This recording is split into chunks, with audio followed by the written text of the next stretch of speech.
اللہ کے نیک برگزیدہ بندے، مقبول ترین بندے، اللہ والے، اللہ کے ولی، بزرگان دین رحمہم اللہ علیہم اجمعین کے واقعات اور مختصر سے حالات اس نیت سے عرض کر رہا تھا کہ ہمیں بھی اپنے گریبان میں جھانکنے کا موقع ملے، ہم لوگ بھی یہ سوچیں کہ یہ اللہ والے تھے، پیٹ بھی تھا، نفس بھی تھا، بیوی بھی تھی، بچے بھی تھے، پیاس بھی لگتی تھی، بھوک بھی لگتی تھی، کپڑا بھی درکار تھا، سردی گرمی بھی آتی تھی، ان لوگوں نے اللہ کی رضا کیسے حاصل کی؟ نیت میری کسی کی تردید مقصود نہیں، سمجھانے کے لیے کہتا ہوں جیسے سڑک پہ پیدل آدمی چل رہا ہو اور پاس سے کار گزرتی ہے تو دل میں خیال آتا ہے کہ میرے پاس بھی کار ہوتی۔ ان اللہ کے نیک بندوں کو دیکھ کر میں اور آپ کیوں نہیں سوچتے کہ میں بھی اللہ کا نیک بندہ بن جاتا؟ کوٹھی بنگلہ دیکھ کر، لمبا چوڑا کاروبار کارخانہ دیکھ کر آدمی کے دل میں آتا ہے یارو یہ کارخانے دار ہے، میں اس کا مزدور ہوں۔ تیرے دل میں یہ بات کیوں نہیں آتی کہ میں نماز بھی نہیں پڑھتا اور فلانا ساری رات سویا ہی نہیں؟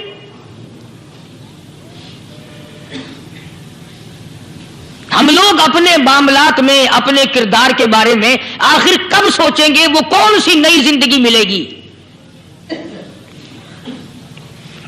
بس ایک دھوکہ لگا ہوا ہے، او جی میں تو گناہگار ہوں میرا کیا، او جی میں تو گناہگار ہوں میرا کیا، یوں کرتا کرتا ہی مر جائے گا، توبہ نہیں کرنی۔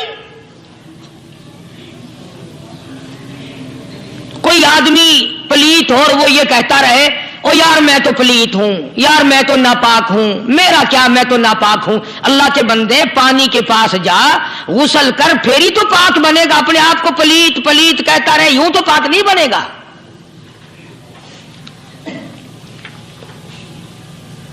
یہ اللہ والے جو ہوتے ہیں آدمی کے اندر کو ٹھیک کرتے ہیں۔ جیسے ڈاکٹر کہتا ہے کہ اگر بلڈ پریشر کے مریض ہو تو نمک نہ کھاؤ، شوگر کے مریض ہو تو میٹھا نہ کھاؤ، باقی کے مریض ہو تو آلو نہ کھاؤ۔ اللہ والا کہتا ہے اگر تمہارے اندر شرک کی بیماری ہے تو خدا کے دروازے کے سوا کہیں نہ جاؤ۔ اللہ والے اندر کا علاج کرتے ہیں، روحانی علاج کرتے ہیں، اس بیماری کا علاج کرتے ہیں جو قبر میں کام آئے گی۔ جب اللہ والوں کی مجلس میں بیٹھو گے تو وہ تمہیں یہ بتائیں گے کہ نبی کی سنتوں کے پھول چھوڑ کر بدعت کے کانٹوں کی طرف نہ جاؤ۔